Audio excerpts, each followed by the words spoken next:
hunger for this type of topic, but for whatever reason, stigma, just the fact that we're shifting towards being more open about mental health, but we're still very much at the beginning of that shift. Mhm. I was like, oh, this feels like a really great kind of gap in the literature to hopefully fill, and also just start more of those conversations about this intersection between dating and mental health.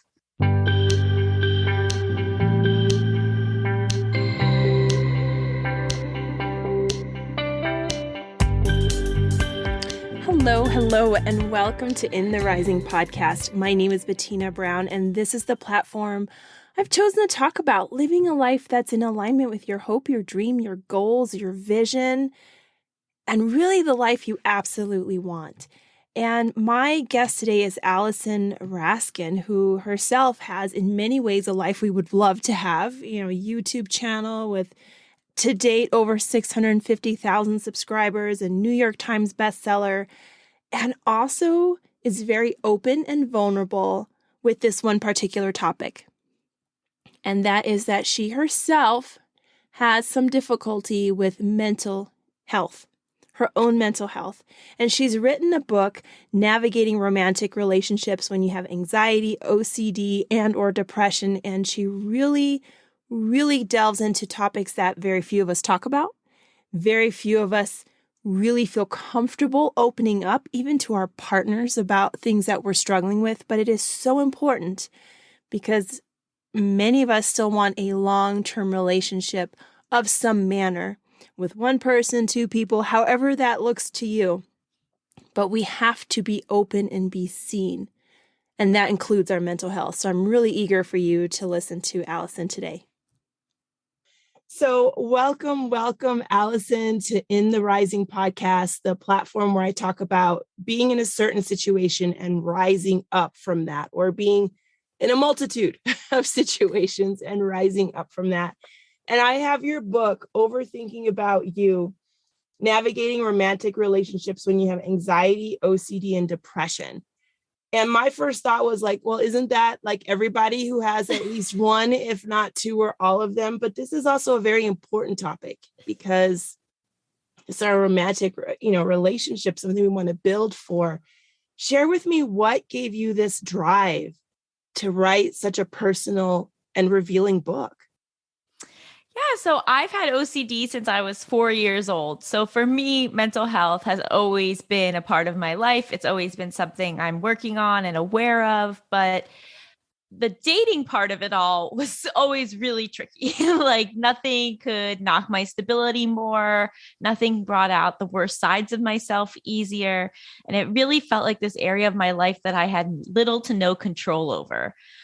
But then a few years ago, I realized that I had made all of these changes, that I had learned how to emotionally regulate. I had the right vocabulary to talk about my disorders with partners and potential partners. I had better coping skills. I had a better relationship with myself. And all of that was then really having an impact on my romantic relationships in a really positive way. And I thought, oh, this is very interesting. And, I came up on the internet. I had a YouTube channel. I have a podcast. I've always been really public with my life. And I thought, okay, this feels like another time to really deep dive into what's been going on with me, because I think it could actually be helpful to other people. And then I blew it out and included a lot of, mental health experts, dating coaches, couples, so that it wasn't just me telling my story, but really giving like a tangible roadmap for people who are struggling with the same things. And I like the idea that you said tangible roadmap, because it can feel so overwhelming and so isolating. And there's one sentence in the book, I'm going to read it to you. I'm going to read your own book to you. But I love it. You talk about yourself and you say, I couldn't truly respect myself and constantly roast my experience at the same time. And, before we can love others, we got to love ourselves. Share a little bit more about what that sentence means to you then or means to you now. So I had a very self-deprecating sense of humor. I'm a comedian. I've done years of improv, stand-up, YouTube sketch, and a large part of my humor arsenal was making fun of myself. And, even though it was a quote unquote joke, it's really hard for your psyche to constantly hear those things and then not internalize them. So a big shift for me, it wasn't that one day I suddenly started to talk to myself all lovey-dovey all the time, but I made these like choices to not vocalize certain things anymore, to not let myself make these jokes that ended in just kill me or, something like I'm garbage. And that was like a really important first step in, like I said, like developing that better relationship with myself. Yes. And how do you feel in hindsight, looking back on you? Like just do you feel like that was part of your process for growing into who you are now? Or, with the right people or right circumstances, you could have changed that view earlier in life? I think the only regret that I have is that I was not medicated for a large part of my 20s. I decided to wean myself off of antidepressants when I was 21 for reasons that remain mysterious to me. And then I didn't go back on them until a really a triggering breakup in 2017. And so for a large chunk of my 20s, I was not medicated. And there I think I could have really used that help. But other than that, we are not taught how to live well. Like we are, societal messaging makes it really hard to like yourself. We're not given like guidelines for how to engage in healthy relationships. And when you throw on top of that things like anxiety disorders, OCD, depressive episodes, it can be really hard. So I'm trying really to not be judgmental of my past self and instead just be really excited that I got to the place where I am today. Yeah. And I like how you say, I'm not going to be judgmental, that it was what it was.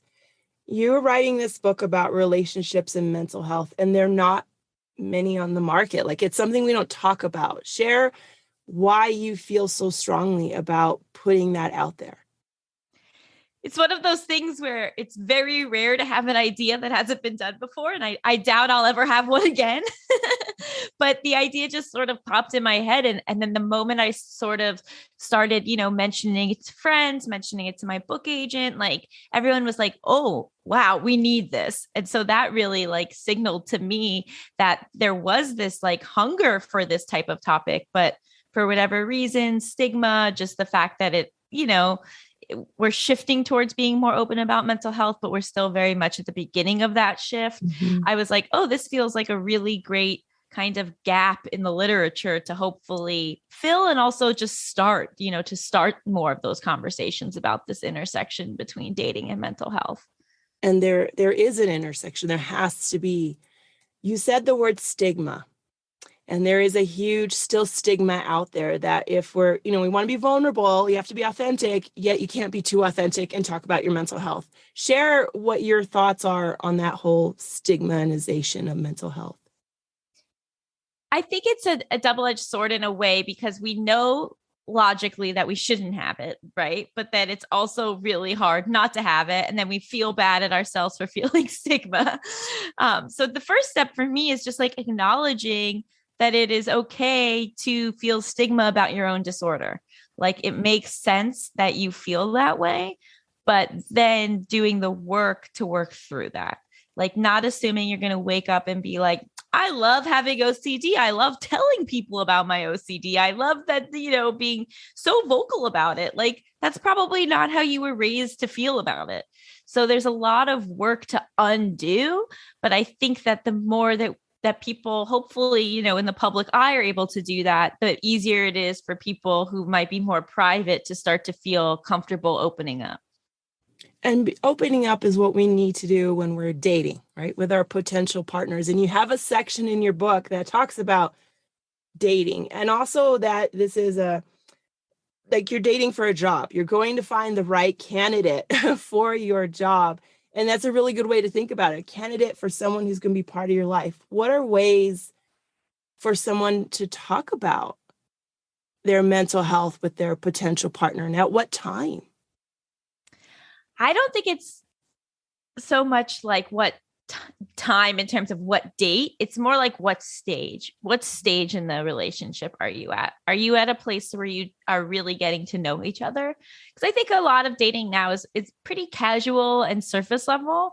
And so when you don't really know somebody, you don't need to share those things. If you're just talking about like office coworkers who are funny or like movies that you've seen, like you don't need to deep dive into like your suicidal ideation. But if you are getting to a place where you're really getting to know somebody and they're opening up to you too, then I think it becomes important to share that part of your life because it is a part of your life. But what you can have a bit more control over is the way in which you share. And I think it is really helpful for you to share from a place of, I'm not putting this on you as something that will become your responsibility, but instead I'm letting you know something about myself that I am in charge of, that I know that I have these things. I'm actively working on these things and I will be in the driver's seat when it comes to this, but it is a part of my story. Very well phrased. I am in charge of this, which is your own life, right? You're in charge of that. One thing we're not always in charge of is if we have a breakup, which is a difficult time for anyone, unless we're the one wanting to get out. It's a good thing. But, share with me, like, why is this such a trigger or greater trigger, perhaps, when you already have like depression and anxiety as part of your life story? I think we have a lot of narratives attached to breakups. So I like to say that there are two big things that you're dealing with when someone breaks up with you. One of them is just the grief of losing a person who played a big role in your life, right? So you're losing contact with somebody who you talk to every day, probably. You're losing a friend, you're losing, a partner. And that is real. I mean, that in a lot of ways is like a death. And then the other aspect is the rejection, right? Like we are taught that to be rejected is horrible, that it signifies that we don't have value, that it signifies that something is wrong with us. And so it is really easy when we get rejected to add a lot of information on top of it that doesn't need to be there. But that information, like I am unlovable, I am worthless, I will never be happy again. If you struggle with your mental health, it is very easy for those types of thoughts to send you into a very deep and long spiral. So it makes a lot of sense why breakups would be, so triggering. And that's why you really need to step in and be there for yourself. Like my fiance left me while I was writing this book. And one of the main things I had to do was not give in to the thoughts of, this is my fault, I'm to blame, I'm never going to find anyone again. I also had to not do that game of what if, because if you ruminate and like, well, what if I had said this? What if that one little thing had happened differently? What if, you're never going to move forward and you're not really allowing yourself to heal. And I really appreciate you being honest about that, because sometimes I feel the unthinkable happens right when we're in that place, but that also gives us the tools to be better helpers regarding a certain topic, having walked a certain way. And so thank you for your honesty with that. And as you're going through everything, what would you say would be one of your greatest lessons that came out of that experience? That I was okay. In the past, breakups had really, really rocked me to the point of wanting to die and self-harm. And they had really brought me to a low. And obviously having my fiance leave me was the biggest heartbreak of my life. But at the same time, I didn't fall apart in the same way. I didn't mentally fall apart. I emotionally was very hurt, but I didn't tear myself down in the process. And so for me, it was this lesson of, if you can get to a place of a certain level of stability, of having certain amount of coping skills, of basically having like these safety nets set up for yourself, then dating is still risky, but it's not as dangerous because you don't, the fall won't be as deep or as hard to get back from. And so as much as I wish that didn't have happened to me for me to have learned that, it really was me being like kind of the first guinea pig of the book of like, yes, like even if you have been really rocked by dating in the past, you can get yourself to a place where you're able to engage in it in a healthy way. And so there's maybe less fear around it. Right. Last question, Allison. What is still on the horizon for you? What are you still rising up to professionally, personally, wherever you want to answer that question? So I have a weekly podcast called Just Between Us that we've had for years that I love so much. I also have a Substack called Emotional Support Lady, which is also the name of a mental health Instagram account that I run. And I host a weekly show on AMP called A Nightmare to Date, where my guests share dating horror stories, but the twist is it's stories where they were the horror. So the really wonderful thing about In the Rising podcast is that people have had the ability to share what they have risen through, what they have overcome. And Allison is very upfront that what she is going through with her mental health is something she has gone through and something she is still going through. And with this new book, really goes into dealing with struggles and how to better prepare while you're dating. And in this new book, she even shares that one of the things that is really one of the most difficult things for us, whether it's a relationship breakup, whether it's a fiance or a marriage, a very, very close relationship fell apart in the middle of stress of writing a book about relationships. And I really feel that her verbiage in this book, and as she talks about it, not only on this platform, but others, really opens your eyes to how difficult this is, but how special it is to still acknowledge where you are on your own mental health path. And I encourage you, if you feel like this is something that speaks to you because you may be having some issues with your own mental health, and that can be a moment of depression or that can be a lifelong of depression, to seek out help. And sometimes that first person you find may not be your best fit. And it does take, it's almost like finding dresses, like you just need to try them on a little bit. But eventually you will find someone that you really connect with, you really click with, and can help you navigate difficult times of your life. And relationships, as great as they can also be very difficult times of your life. And so I encourage you to do that. I also ask you that if you feel this show today will help someone that you know, send this to them, forward this to them. It does more in the hands and ears of those that could need it right now than if we just leave it in our podcast player. And also, if you don't mind leaving it a review, leave this episode a review. It does so much more for this show, and also to elevate it and put it out there to people that may be needing this message right now. And I'm so thankful for your time because we don't get it back. And until next time, let's keep building one another up.